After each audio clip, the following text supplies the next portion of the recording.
Hey guys, Brian back here with another video. Today's pretty crazy. In the news this last week, we have had some of the most outrageous and crazy bans on Christianity that I have seen in a very, very long time. And at least one of them is a proposal. And I have no doubt that 99% of you have seen this. It is Israel's ban on Christianity.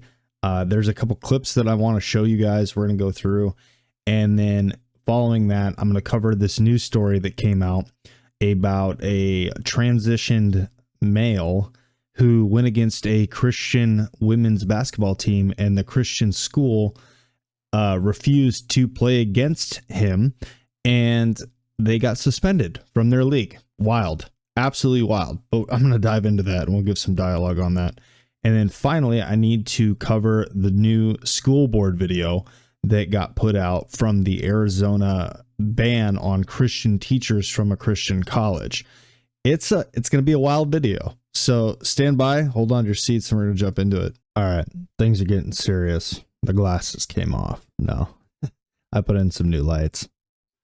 All right, I'm going to roll this for you guys. And yeah, you won't have that reflecting in your eyes anymore. We begin in Israel, where a bill introduced by two ultra-Orthodox members of the Israeli parliament, the Knesset, would make it a criminal offense to persuade anyone to convert to another religion. As CBN News Middle East Bureau Chief Chris Mitchell reports, those lawmakers are part of Prime Minister Benjamin Netanyahu's ruling coalition. The Knesset bill would strengthen an existing law that makes it a crime to give anything of value to persuade anyone to change their religion, and proselytizing to anyone under 18 years of age. The proposed law states anyone who persuades a person directly, digitally, by direct mail or online to convert his religion, his sentence is 1 year imprisonment. And if the person was a minor, his sentence is 2 years imprisonment. Israeli legal expert David Benjamin tells CBN News the scope of this effort seems extremely broad. About as wide as you could possibly get, in fact, Chris. I mean, anything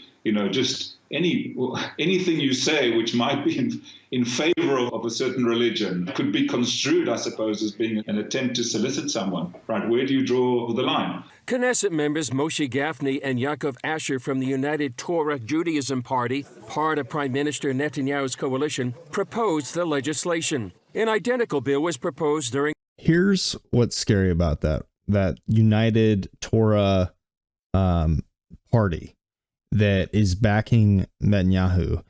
He is supported by these same people who are creating these proposals. And what's scary is not the proposal yet itself, but the idea and the ferocity at which they're trying to come after Christianity and other religions, right? They are creating policy that is borderline end time stuff. This is antichrist, like martial law. That's what I'm seeing in this. This is like Book of Acts stuff here, where it's like you can preach, but don't preach Jesus, right? That's what I'm seeing in these proposals. And to have a leader on a global scale, Netanyahu, surrounded by a cabinet full of these antichrist spirits that are proposing ideas like this is terrifying, man. This next part that I'm going to show you, they're explaining that Netanyahu is too closely surrounded by Christian Zionists to go through with something like the bill that was proposed. And I agree in the sense that right now the world is not ready for this type of proposal. Down the road, very soon, I would imagine, the world will be ready for something like this. But in the meantime, we kind of have to stand by until the Antichrist spirit starts moving through the earth and changes people's minds, and they conform to this idea and they accept this idea and they vote for this idea. That's what we're waiting for, is not whether or not Christianity will become persecuted. It is a matter of when. All right, I'm going to roll this next clip, and then after this one, we'll jump into the following story. decades would not support such a measure. At this 2012 dedication of a windmill restored by Christians from Holland, he praised Christian Zionists. I don't believe that the Jewish state and modern Zionism would have been possible without Christian Zionism. I think that the many Christian supporters of the rebirth of the Jewish state and the ingathering of the Jewish people in the 19th century made possible the rise of Jewish Zionism. CBN News reached out for a comment from the Prime Minister's office, but have yet to receive a response. Mark? Chris, what would be the implications of this bill if it becomes law? Well, Mark, you can think about it in many ways. As David Benjamin told us, where do you draw the line? What would be legal and what's illegal? Who would make that determination? For example, would a church service with an altar call, would that be illegal? Sharing your testimony be illegal? Even innocently, maybe not trying to prevent or convince somebody to change their religion.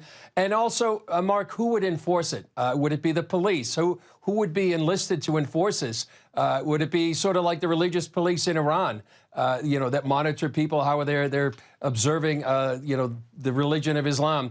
Would people being informing on each other if they think, somebody has shared their faith illegally? So the implications and the consequences are pretty. I think that's exactly what's going to come down the pipe. I think we're going to see these religious police. Like when the beast system comes into play, who's going to enforce it? And we know that it's take the mark or worship Jesus Christ.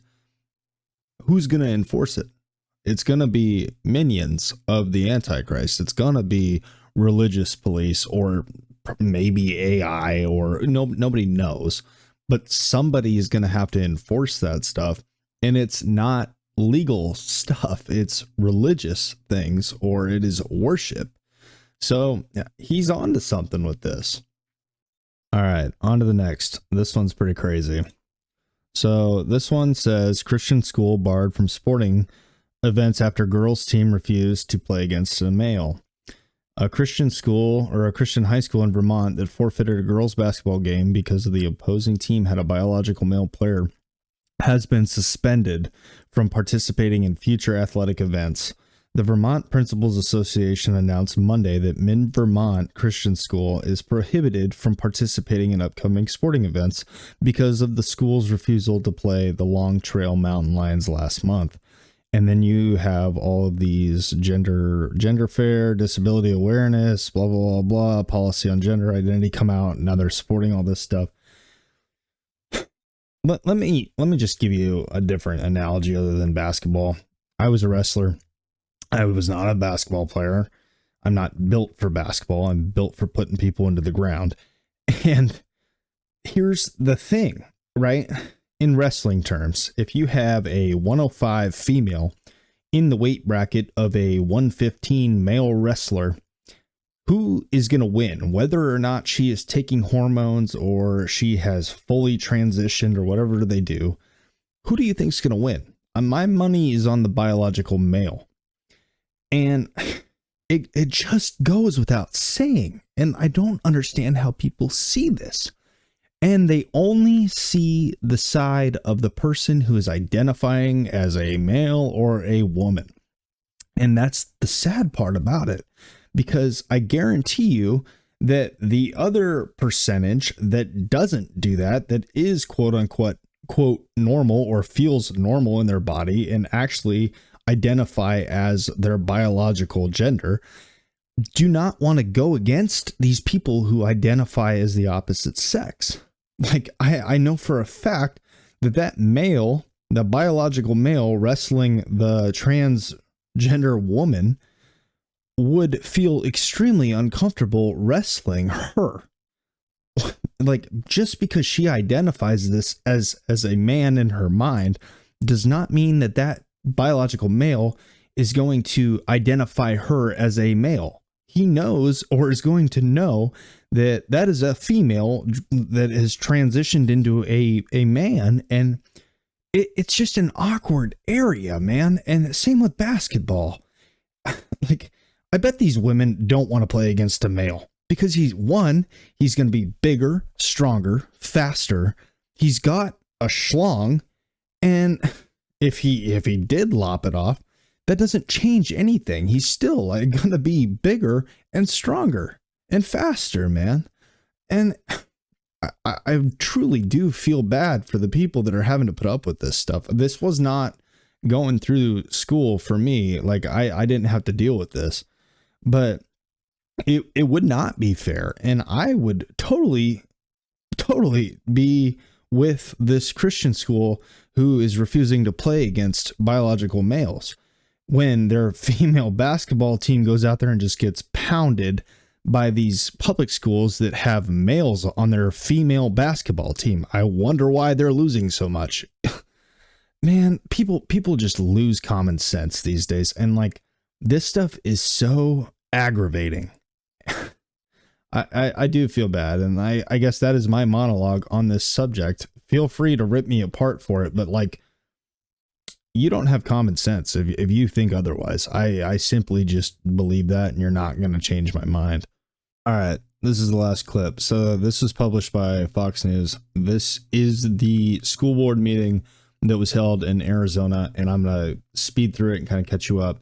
This gal in the top left with the ears on her head, the only one, she literally went through all of the values of the public school system, and then now she's addressing the Christian schools' values and what they mean and why they should not be accepted in the Arizona school district. When I go to Arizona Christian University's website, and I'm taking this directly from their website, above all else, be committed to Jesus Christ, accomplishing his will and advancing his kingdom on earth as in heaven. Part of their values is influence, engage, and transform the culture with truth by promoting the biblically informed values that are foundational to Western civilization, including the centrality of family, traditional sexual morality, and lifelong marriage between one man and one woman. I want to know how bringing people from an institution that is ingrained in their values that will very directly, one, impact 3 of your board members who are a part of the LGBTQ community. We have added our pronouns at the dais as a solidarity to let our LGBT community know that we stand in making sure that they feel protected.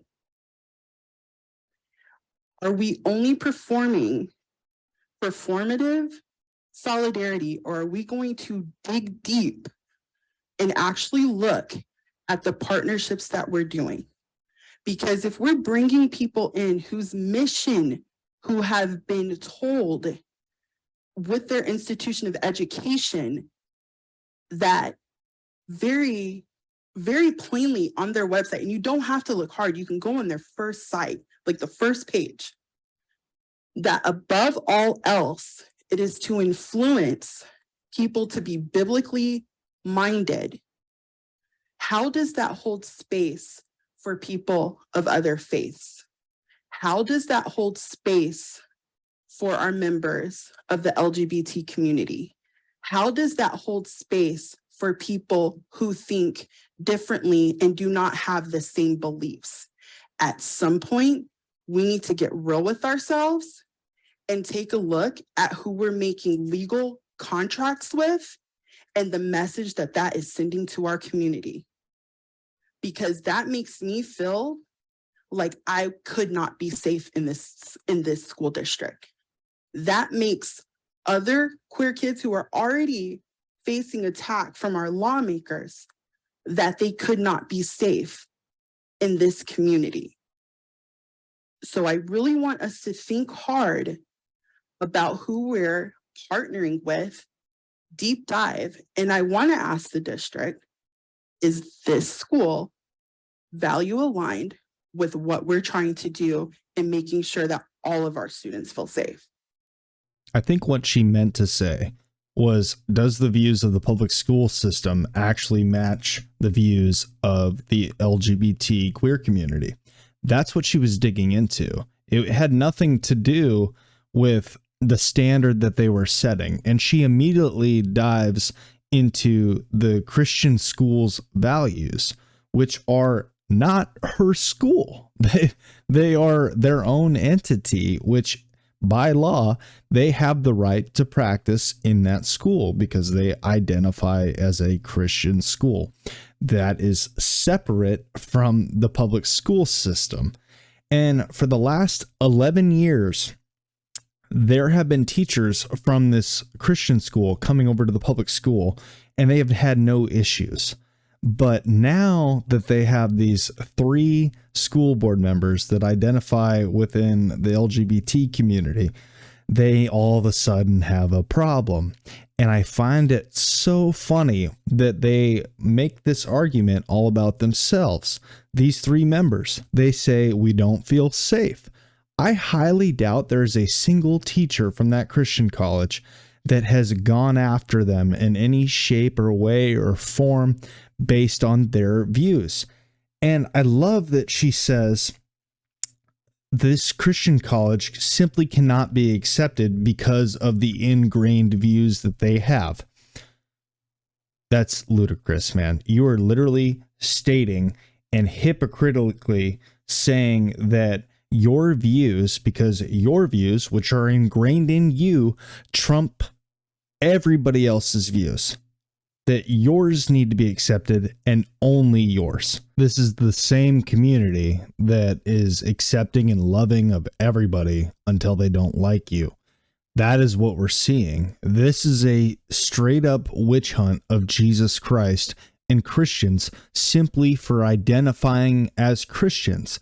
The community that accepts every identity and accepts every religion doesn't accept one religion. Imagine that. Christianity, Jesus Christ, identifying as Christian. They don't like it. They want to get rid of it. This is the Antichrist, man. They like to bring up the whole thing about not feeling safe. And I can 100% say that I personally would not want my child in a school that is filled with people like this person.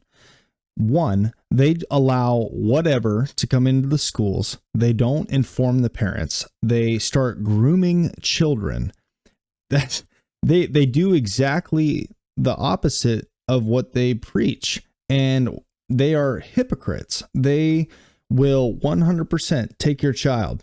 And they say Christians are going to groom children into being Christian and they'll Bible thump them and all this stuff, right?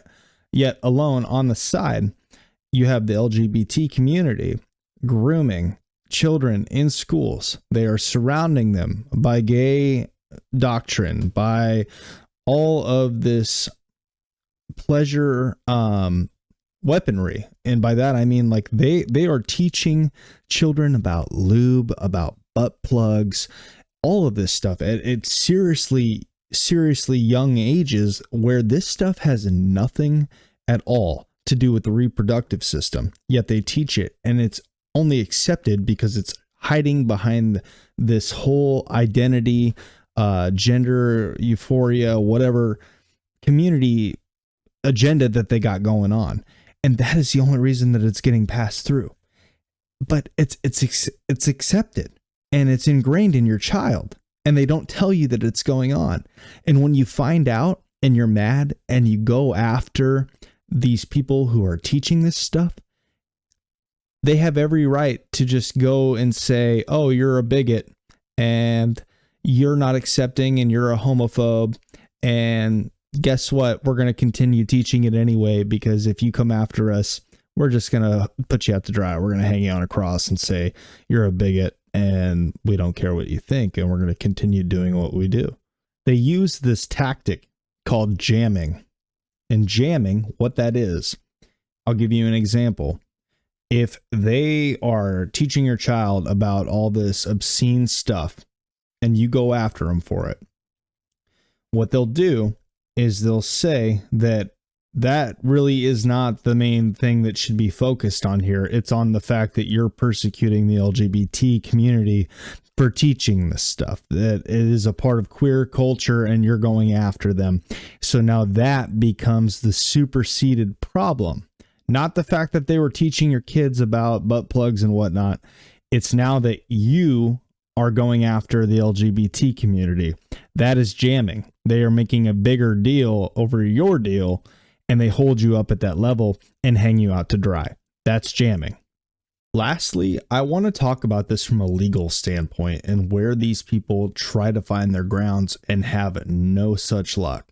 Because when you look at this, Christians, by their standard, are going to be coming into schools and, grooming their children and turning them Christian, when every single teacher who is in a public school system, whether they identify as Christian or not, knows that they cannot profess any sort of doctrine. These Christians cannot profess Jesus Christ, they cannot profess the Bible, or they understand that their job will be in jeopardy. Even Christians at a Christian college know that if they go over to a public school system, they can't do this. That's why they've been able to do this for the last 11 years and had no problems. No issues came about until these 3 board members were all of a sudden queer, and then now there's a problem. They look at Christians based on their identity, not because they're professing it, not because they're Bible thumping somebody, but strictly on just the fact that they are Christian. They are now witch hunting them. It is legitimately a witch hunt. I could turn around and easily say that anybody that identifies as a cat, I am going to kick them out of schools. Guess what? There would be an uproar, right? Like, it's wild. I know I have talked in the past about the LGBTQ community's whole agenda is the new religion of the United States, and it truly is.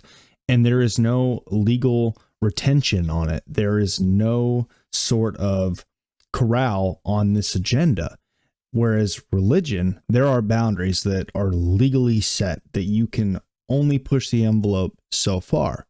Yet we have these LGBT coming in, professing their agenda, their beliefs, their religion, and they are pushing the envelope with zero boundary on it. They literally will take every mile that they can get, and no matter what, they can preach their doctrine, and if anything stands against it, it is all of a sudden going to be discrimination and persecution towards the queer community. I hope I got you guys up to speed on some of the common things going on in the Christian community and in our schools. Parents, please stand up against this stuff, because this stuff is wicked and it's evil, and this is the Antichrist moving into our schools. Please stand up. You have a voice. You are Christian. You can go out and you can stand up. Just because you're Christian doesn't mean you have to be persecuted for this stuff. Stand up against it. In the meantime, guys, I hope you enjoyed the video. Please like and subscribe. I noticed that 80% of you aren't not subscribed. It would greatly help out my channel, and I'll catch you guys in the next video.